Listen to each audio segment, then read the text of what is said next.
जब आप फिजिक्स पढ़ना शुरू करेंगे तो आपको धीरे धीरे फिजिक्स से लगाव होगा और ये लगाव धीरे धीरे पैशन बन जाएगा और आपको हर जगह फिजिक्स दिखाई देने शुरू हो जाएगी। जब आप बाहर निकलेंगे तब भी हर एक क्वांटिटी से जुड़ी हुई एक फ़िज़िक्स होगी। अक्सर होता क्या है कि जो क्वांटिटीज़ की बात करते हैं हम, तो वहाँ सब लोग तो फिजिक्स पढ़े हुए हैं नहीं और वो अपने हिसाब से उन क्वांटिटीज़ को यूज करते हैं और ख़ास तौर से उनकी यूनिट्स को अपने हिसाब से यूज करते हैं। तो आपको जगह जगह वो चीज़ें ऐसी ही दिखाई देंगी और आपका उन पर ध्यान आकर्षित होगा। तो उनमें से कुछ यूनिट्स के बारे में यहाँ डिस्कस करेंगे। पहली यूनिट लेते हैं, बैटरी से रिलेटेड है एक।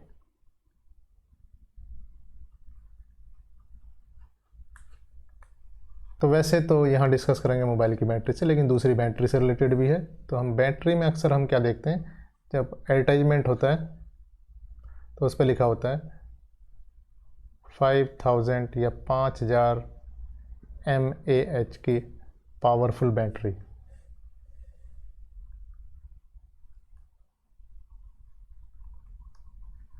अब यहाँ बात ये है, ये बात समझने की है कि क्या ये जो 5000 है, क्या ये पावर की यूनिट है? क्या जो बात कह रहे हैं वो सही है? क्या उसमें ज़्यादा पावर होगी? तो यहाँ चूँकि हम फिजिक्स के स्टूडेंट हैं तो फिजिक्स के हिसाब से सोचना होगा कि mAh जो लिखा हुआ है ये क्या चीज़ है। तो हम क्या करते हैं, सबसे पहले हम देखते हैं कि पावर क्या था। पावर था हमारा जूल पर सेकेंड या वाट। तो ना तो यहाँ कहीं जूल पर सेकेंड है, ना यहाँ कहीं वॉट है, ना यहाँ कहीं मिली वॉट है। तो इसका मतलब ये और ही कुछ है। तो यहाँ देखिए mAh को अलग अलग लेते हैं।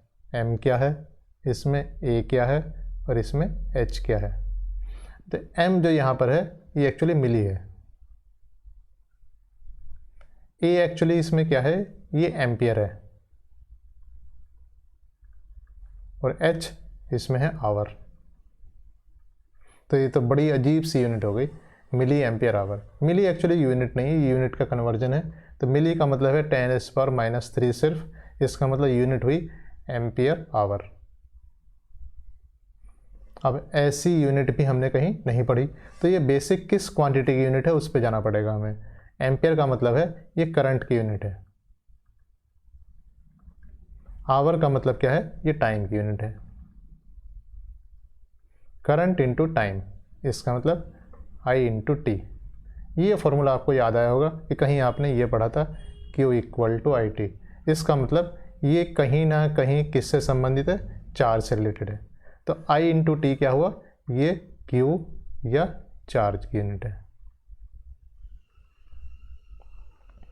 तो ये एम्पियर आवर एक्चुअली किस चीज़ की यूनिट है, चार्ज की यूनिट है। तो लेकिन कहीं भी किसी भी एडवर्टाइजमेंट में या कहीं ये नहीं लिखा रहता कि इसमें ज़्यादा चार्ज आएगा, ये कह रहे हैं कि ज़्यादा पावरफुल होगी।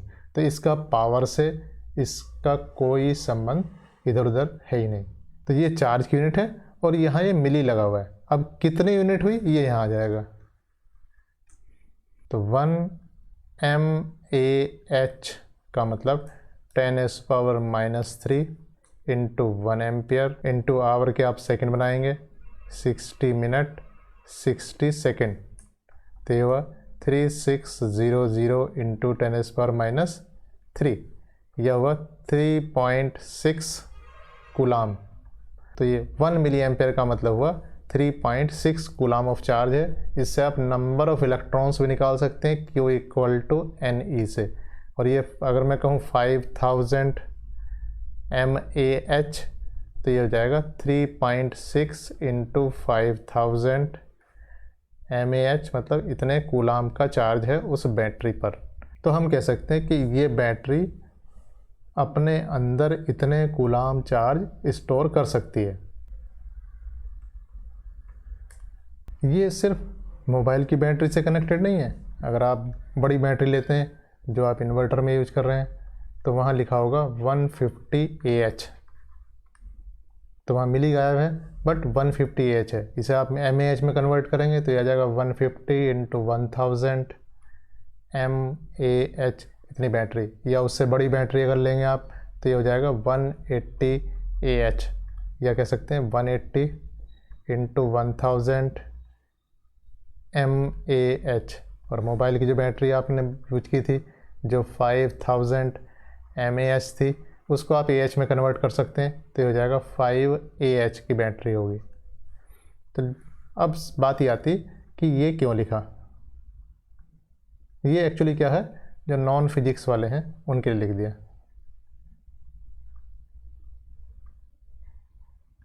AH अगर 5000 mAh की बैटरी है तो हम कह सकते हैं 5000 mAh।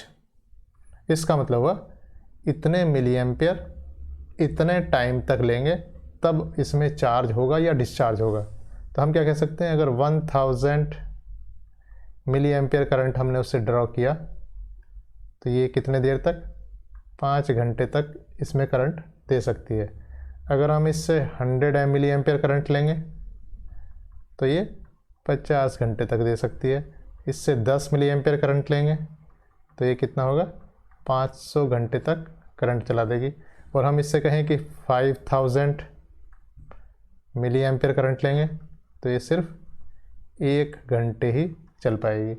तो ये कॉमन लैंग्वेज की वजह से या बात को समझने के तरीके की वजह से इस ढंग की यूनिट इसमें रखी गई है। तो चूँकि आप फिजिक्स वाले हैं तो इसमें कंफ्यूज ना हो और सही यूनिट का सही ढंग से सोच समझ के यूज करें।